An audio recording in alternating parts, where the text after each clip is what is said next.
Tantor Audio, a division of Recorded Books, presents Comparative Law, a very short introduction, by Sabrina Ragone and Guido Smorto.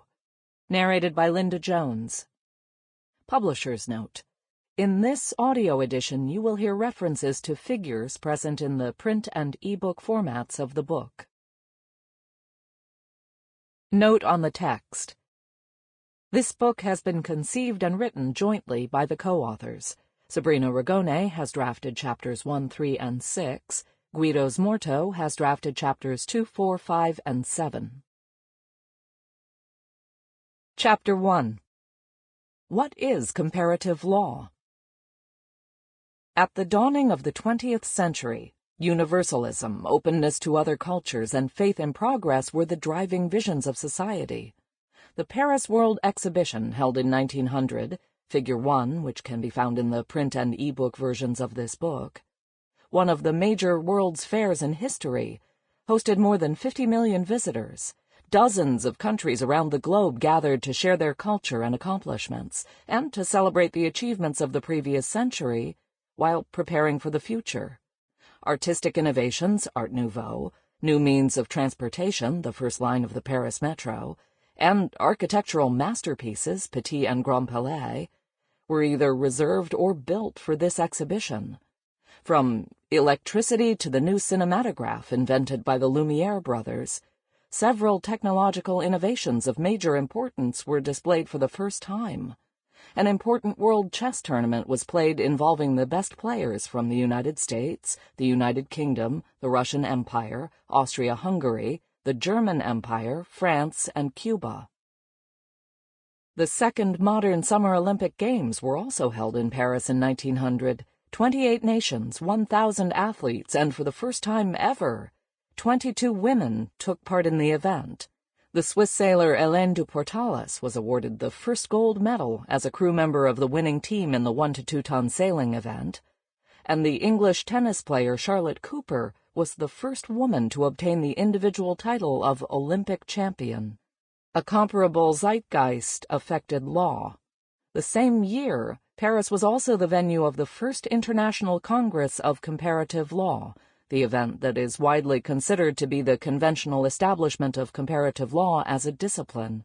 A similar spirit of universalism, inclusiveness, and openness toward foreign cultures and traditions inspired the Congress.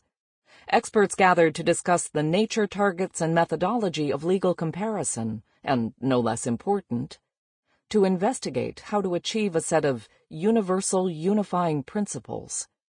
By translating the foreign into the familiar, comparative law promised to make these universal principles apparent by helping to delineate a common law for the civilized world, as stated by Raymond Celea, the main organizer of the Congress and one of the founding figures of those jurists in quiets, who played a pivotal role in the critique of what represented the epitome of strict national positivism, the École de l'exégèse.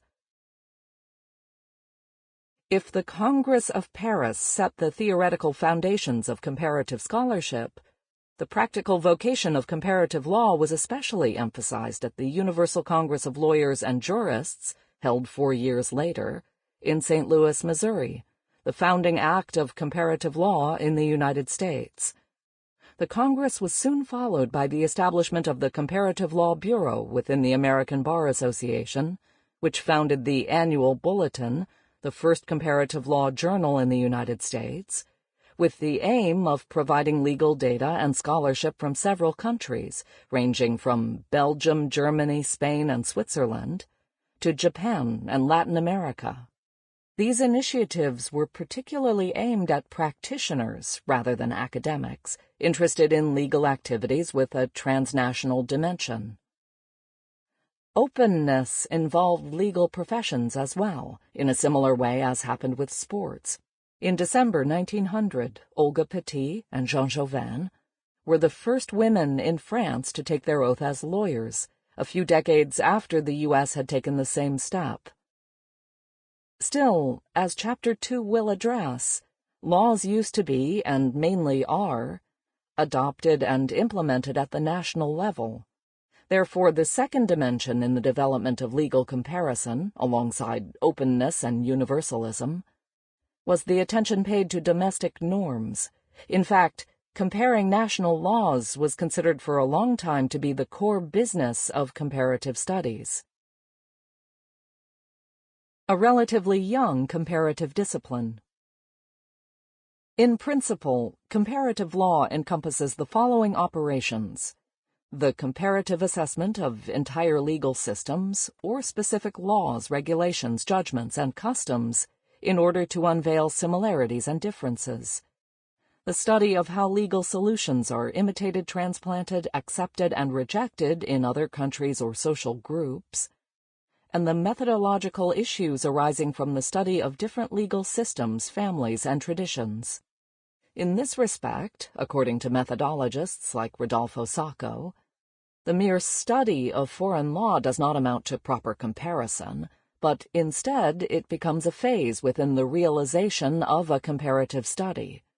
Nonetheless, there are authors who do include pieces on foreign law under the umbrella of legal comparison, as they would require the scholar to employ a distinct methodological toolkit in order to understand the norms of another system or tradition. To a certain extent, comparative law has existed in a broader sense since Montesquieu's contributions in the 18th century, and even since Aristotle's Politics, classifying numerous real and imaginary constitutions of city-states. Nevertheless, as an academic discipline, it was a latecomer with respect to other legal fields with an international dimension, such as public international law, the norms governing the relationships between sovereign states and international organizations, and private international law, the norms used to solve disputes or govern situations such as contracts or marriages, involving citizens or corporations of various states. In contrast to international, public and private, law, this new field was not intended to designate a positive body of rules, but rather an approach to norms, institutions, or entire legal systems belonging to different social and geographical contexts, with the aim of grasping similarities and differences. Comparative law was also a latecomer with respect to other comparative disciplines. As a scientific method, comparison is nothing new, as explained by Dirkberg Schlosser. In the 15th century, Cardinal Cusanus claimed that all research was pursued by establishing comparative relations, and in subsequent centuries as well, comparison was considered a universal method, from natural sciences like comparative biology to sciences that explore similarities and dissimilarities of cultural and social phenomena, such as philology, anthropology, or politics. Comparison became an established method of study. In the 19th century, the fields of linguistics, religion, and folklore represented the paradigm of comparative studies. In particular, comparative linguistics gained momentum when European linguists started to investigate a new language family, the Indo-European, as named by Sir Thomas Young, after they discovered that Sanskrit presented similarities with Greek, Latin, Persian, and ancient German. The application of this methodology favored the elaboration of classifications based on family trees, explaining the genetic interconnections between languages and proto-languages. The establishment of philology as a historical and comparative science showed how to extrapolate a model by taking into account different languages, their origin, and their cultural transmission. The hermeneutics behind the logical operation of comparing words and roots from distinct languages is similar to that used in comparative legal scholarship. Drawing inspiration from his background of comparative linguistics, Friedrich Max Müller, who taught in Oxford during the second half of the century, determined the institution of comparative religion. This academic discipline also aimed to study religions from a comparative perspective, to shed light on the roots, diffusion, and migration of doctrines and beliefs. Therefore, the 19th century shaped the concepts of classic and primitive, and then exotic and modern, somehow drawing borders which separated the West from the rest of the world as well as the other way around. the political implications of this approach are significant and can be seen in phenomena such as legal and cultural imperialism, with colonizers imposing their law on the conquered territories, or more recently with Western countries aiming to export their democratic standards. Not unlike the archetypical comparative sciences, comparative politics and other comparative social sciences seek to provide general theories on the forces leading to change and evolutionary trends in political and social systems, depending on economic, social, and historical factors. Inductively, they elaborate on tendencies, causality, and path dependence, and use comparison as a sort of experiment for the testing of these theories. Between theory and practice. The previously mentioned twofold dimension, combining purely theoretical purposes and practical targets aimed at international integration and conflict resolution, among others, is at the core of comparative law as a discipline.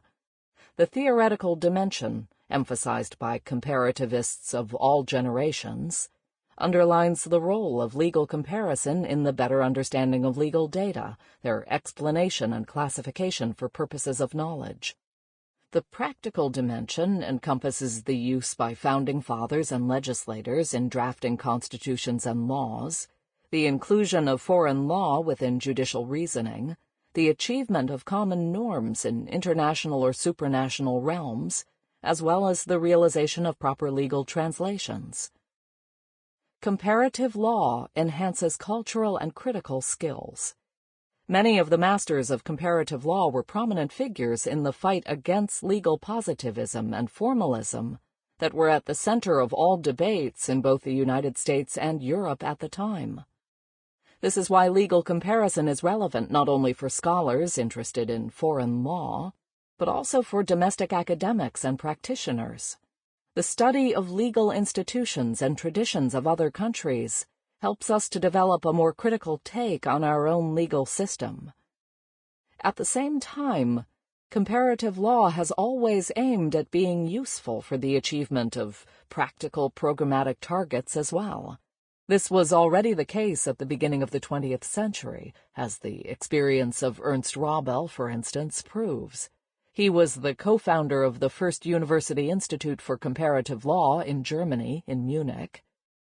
But he also served as a judge on several international judicial bodies and was a member of the International Institute for the Unification of Private Law, Unabridged, fostering the unification of rules for international sales transactions. It is certainly true in times of globalization and integration among states. Solving, instead of simply analyzing, the problems of managing difference has become a task for modern lawyers seeking to understand foreign legal institutions and tackle them effectively. In fact, in its short history, comparative law has served different missions. Countless projects of unification and harmonization of law have been pursued with the help of comparative analysis, deserving of both praise and criticism, with the objective of introducing identical norms or principles in different countries through international and supranational legislation. Primarily aimed at favoring trade and commercial relations through the creation of an international common law, these projects have pursued the most diverse purposes, such as maintaining peace, assisting international institution building, improving legal drafting, fighting the Cold War, aiding decolonization, or providing guidance to foster modernization, whatever that may mean.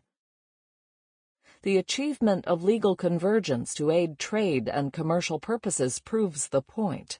For instance, the European Economic Community, founded by the Treaty of Rome in 1957 for the achievement of economic integration, required the adoption of common and harmonized rules among member states for the realization of a common market and customs union. A shared set of rules was needed to eliminate internal borders and regulatory obstacles for the free movement of goods and services. These foundations easily explain the use of comparative law in the development of what is now European Union law, and the jurisprudence of the Court of Justice of the EU. On a global scale, the World Trade Organization promotes free multilateral trade, reinforcing principles such as transparency and fairness. Bilateral and multilateral trade agreements are equally based on the achievement of uniform standards to favor mutual investments and contractual relations. A relativistic and humble approach to the law. More than any other legal field, comparative law, pursuing the innovative ambition of challenging the national boundaries of legal analysis, needed to elaborate both theoretical and methodological aspects of the discipline. In particular, it had to focus on definitions, categories, and methods in order to find an appropriate vocabulary to identify this new approach to the study of law. It also had to challenge the legal mindset of domestic scholars who were accustomed to thinking about the law as it was in their own countries. The first foundational issue of comparative analysis concerns the identification of what law is in different legal systems and traditions. An elected parliament may perform the lawmaking function that in another system is assigned to the judiciary or to the community. This diversity may constitute a primary difficulty for comparative analysis. Not only do legal systems recognize different sources of law, but they also give them a different weight and value. Understanding what kinds of sources a jurisdiction acknowledges and how it handles them is of the utmost importance for any comparative inquiry. It can also bring major difficulties. For instance, understanding legal traditions based on the oral transmission of rules can be complex for Western scholars. Similarly, experts in religious traditions struggle to embrace the secular conception of the law, which is enforced in other systems.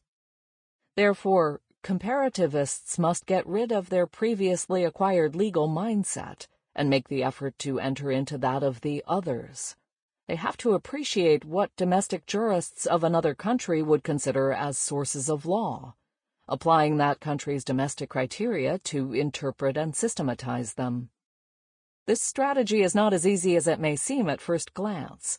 Comparativists embrace a relativistic approach, entering into the logic of the other studied systems without prejudices or preconceptions. Additionally, in a sense, they need to become legally agnostic and accept that there is no proper, perfect legal solution, but that there are appropriate solutions depending on time, space, and context. For example, most societies punish murder with imprisonment, whereas some indigenous groups interpret this offense as a challenge to the group's harmony and punish the guilty parties by laying on them the obligation to serve the family of the victim and their community. Such punishments reflect the worldview of the interested social groups, and no hierarchy among legal solutions is possible for comparativists. European continental scholars may have been the least suitable for addressing other traditions, since they were raised with the positivistic belief in the existence of complete, comprehensive, and internally consistent legal systems in the wake of codifications.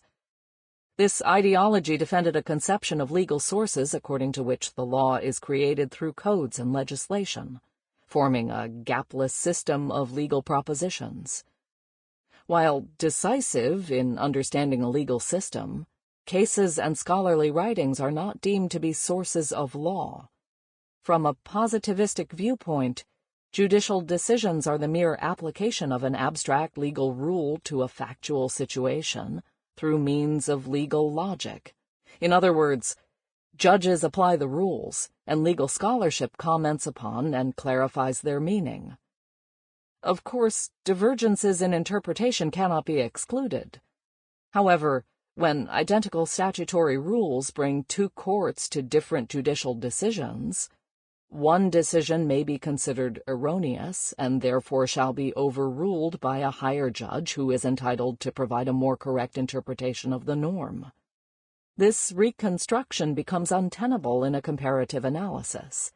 If a Portuguese statute contains the same phrasing as a Spanish statute, but the corresponding judges interpret them differently, It would not make sense to say that Portuguese judges are right and the Spanish wrong, without taking into account the context that led to the respective interpretations. France, Italy, and many other Western systems share a similar view of the sources of law. Comparable similarities equate common law systems that allot significant lawmaking power to judges, making it easier for a U.S. scholar to study Canadian or Australian law. More substantial difficulties and very interesting challenges arise when the foreign law responds to a different logic, in which legal norms cannot be separated from ethics, morals, and religion. Originally, comparative law was mainly based on Western standards, labeling the rest of the world's canons as exotic or less developed. Of course, perceptions changed dramatically over time. In medieval times, when Asia was the world, in the words of Stuart Gordon, European customs, scientific achievements, and commercial habits seemed much less developed to Asian observers and travelers. The rhetoric of liberation used by Napoleon when invading Egypt was deemed fake and self-serving by local scholars, criticizing the imposition of alien rules and heavy burdens on their society. Even today, when observing Western laws in practice, the rest notice their inconsistencies, hypocrisies, and cracking legitimacy, as Narrator has explained.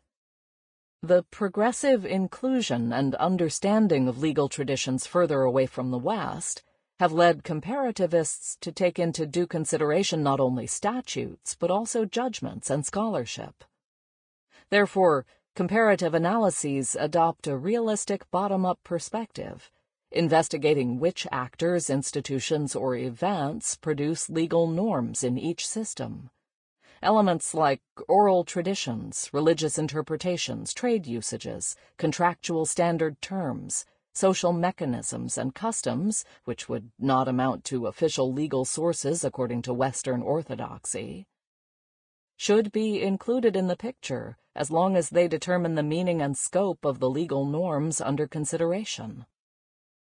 Even more impalpable aspects, including underlying theories and conceptions, tacit assumptions, legal culture, and the language of a foreign legal system, are crucial. For instance, according to conventional accounts, anyone wishing to establish a business relationship should remember to greet the oldest person first when dealing with Chinese partners, or to hold and deliver important documents with both hands if the company is Japanese. In order to grasp those extra-legal factors that affect the law, comparative studies have to assess and understand structural aspects such as political power, economic hegemony, cultural legitimacy, rhetorical elements, shared beliefs, and ways of thinking. From this perspective, law is seen as a social, contextual phenomenon that evolves and changes over time and thus is subject to constant amendments. As a consequence, comparative law embraces a humble approach which does not rely exclusively on legal assumptions and knowledge. Such a comprehensive approach to legal sources and the consequent appraisal of legal systems in their entirety require a truly interdisciplinary approach. History, sociology, anthropology, political science, economics, to name a few, cannot be underestimated when trying to identify the roots and targets of a foreign norm.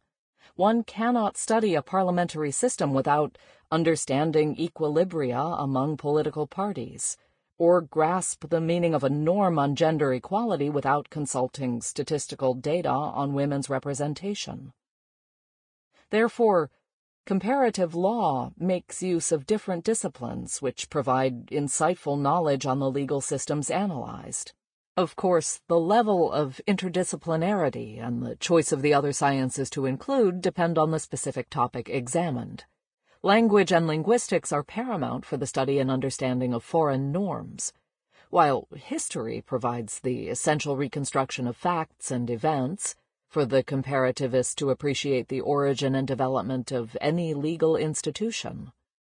Political science can complement the traditionally prevalent object of legal studies, that is, the law in books, offering explanations of the law in action, such as when the comparativist approaches political systems, presidential powers, political parties, and so on. Sociology as well can offer insights into the relationship between a society and its corresponding legal system. Let's just imagine the study of the recognition of indigenous groups within a given legal system. From this perspective, anthropology has turned increasingly important as comparative legal studies have become more inclusive, frequently now addressing non-Western forms of producing norms and organizing societies. Necessarily, depending on the topic, further disciplines may be relevant, from legal theory to philosophy, economics, statistics, geography, and even psychology or medicine. Consequently, comparative law is characterized by methodological openness to other fields to achieve a greater understanding and contextualization of foreign rules. Foreign law as a subject of study. Studying foreign law requires a comprehensive, open-minded approach. The mindset is similar to that of travelers, as Günter Frankenberg remarked. The traveler and the comparatist are invited to break away from daily routines, to meet the unexpected, and perhaps to get to know the unknown. The comparative endeavor entails three basic phases: study, understanding, and comparison of the norms being analyzed. The first and second phases acquire particular relevance when approaching foreign law. One cannot take for granted a foreign rule, as one might if it belonged to one's own system. Foreign law must be addressed in its entirety, not focusing exclusively on the specific issue at stake. Otherwise, comparativists run the risk of searching in the wrong legal field or in the wrong source. For instance, they may look for the regulation of a certain right in the country's constitution when it is actually located in its statutes or regulations. Also, interpretations given to rules in practice have to be assessed, and the authority in charge may vary according to the system analyzed. Ideally, one should take into account the social, political, historical, and economic contexts in order to fully understand the rationale and targets of each foreign rule. In this respect, language plays a paramount role as an element of facilitation or complication. Specialist bilingual dictionaries, or dictionaries giving an explanation based on one's own system, would be particularly useful for comparative endeavors. Translations as well could be extremely beneficial in legal comparisons, but they are not always available and reliable. In fact, as also addressed in Chapter 4, the name of a specific institution may be different or misleading in other systems. Provinces are local entities in Spain and Italy, while they are member states of federal countries in Canada or Argentina. Comparing them would simply restate the obvious and would imply methodological flaws in the selection of cases. The Northern European Ombudsman corresponds to the so-called Defensor del Pueblo in other parts of the world. In other cases, foreign legal terms do not have an exact translation into other languages, such as the Anglo-Saxon contract of trust. Even when different legal systems make use of similar words or concepts, their actual meaning can be, and often is, significantly divergent. For example, an institution like marriage, whose denomination can be common to many countries, may be applicable to distinct sets of situations, spanning from opposite-sex and or same-sex relationships, polygamy, child marriages, and forced marriages. This is true today, and even more so if one analyzes the regulation of marriage from a comparative historical perspective. Another example of the importance of a comprehensive approach is the potential comparative study of the scope of free speech in the U.S. and in Europe. Theoretical reconstructions prove that over time, the First Amendment of the U.S. Constitution has provided extensive protection for free speech, including cases that, from the European viewpoint, would amount to discriminatory manifestations. The marketplace of ideas metaphor, often attributed to John Stuart Mill's essay On Liberty, 1859, justified. Sample complete. Ready to continue?